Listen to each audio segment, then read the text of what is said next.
Hello everyone, welcome to the Dying of Laughter channel. Today, we will learn about one of the funniest presidents in human history. And that is Mr. Volodymyr Zelensky. From Ukraine's #1 comedian to becoming the president. Can you believe that? It might sound absurd, but it's true. You'd think becoming president would make him all serious, but I bet you he still kept that comedic streak alive in him. Let me tell you the wild journey he's been on, and trust me, it'll have you laughing your head off. Volodymyr Alexandrovich Zelensky was born on January 25, 1978, in Kryvyi Rih, Ukraine, into a Jewish family.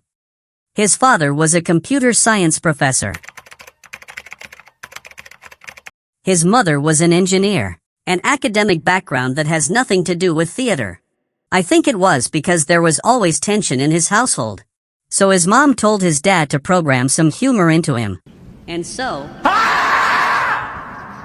When he was 17, Zelensky took part in KVN, a well-known international comedy competition in the former Soviet Union. He founded the comedy group Kvartal 95, which later became a major production company. He brought laughter to millions through his films and television shows. In 2006, he became the champion of the Ukrainian edition of Dancing with the Stars. He showcased his impressive dancing skills. And viral worldwide if everyone had been using social media back then. But it doesn't matter, anyone who watches it now can't help but laugh. A destiny-shaping role. In 2015, Zelensky played the lead role in the TV series Servant of the People. He portrayed a school teacher who accidentally became president, after a video of his passionate anti-corruption speech went viral.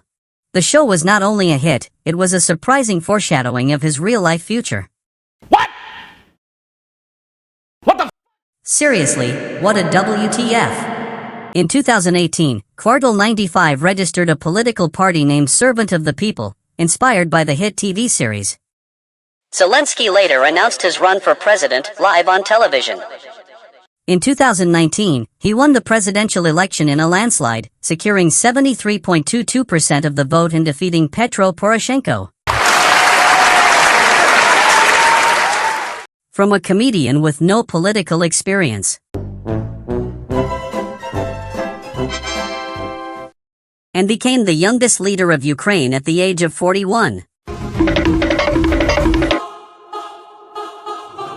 Since he became president.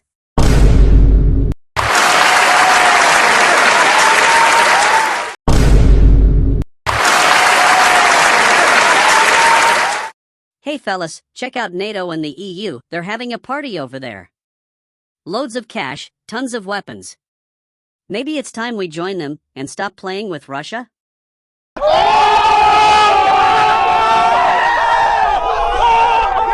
He picked up his phone and started tapping away.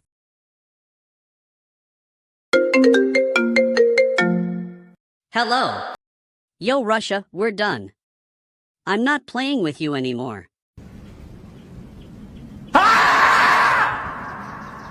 I want to join NATO. They're all about peace and love over there. And they've got way more money than you. Fine. We'll attack Ukraine then. Hoorah!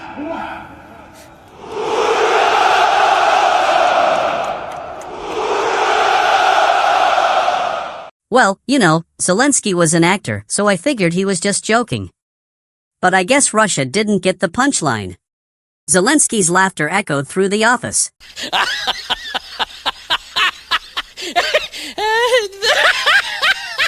Putin must be steaming. Gotta post this on Twitter just to mess with him. And Mr. Putin smashed his phone and took action immediately after.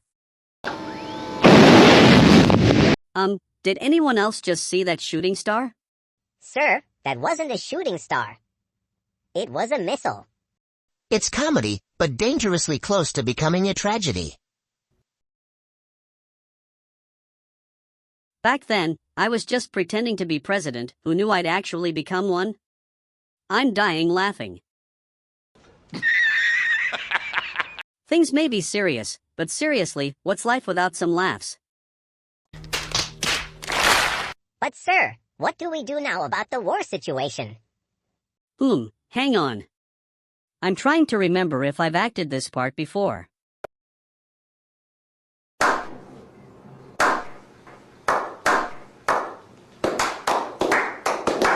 Then let's just do it like in the movie.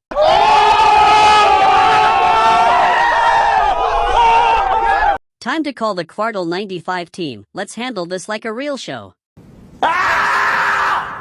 Those guys know how to make even the Russians laugh till they drop. You do have a point, sir, but can we be serious for a moment? Okay, fine, serious mode on. Contact NATO, tell them to deliver some top-tier drones over here. Yeah, boy, out, man. Yeah, boy. Oh yeah, and don't forget to include a few bags of money. Oh my God!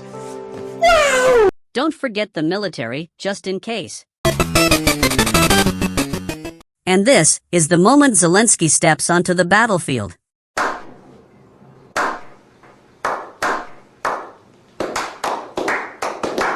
But don't think he only knows how to hold a gun. Nice. He knows how to hold a mic too. お前はもう死んでいる。 War may be intense, but for Zelensky, there's always room for a little fun. Let's see how he plans his battles. Trust me, it's one of a kind.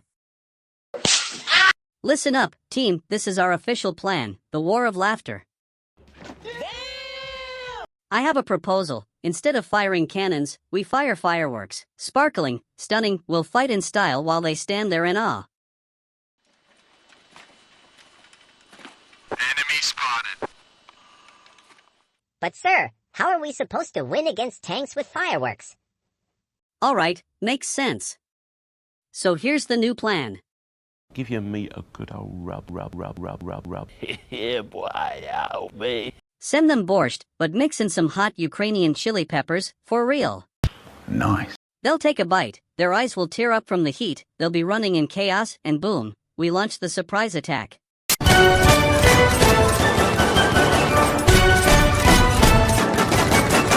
This strategy? I picked it up during my comedy days. We used to call it food-based distraction maneuver. Sounds interesting. But do you have a backup plan, sir? Of course. I'll call in the guys from the Quartal 95 crew. Nice. They'll disguise themselves as Russian soldiers, wearing the exact same uniforms. The Russian army will be laughing so hard they'll drop dead, and boom, we win without even pulling the trigger. Sir, you really are a genius.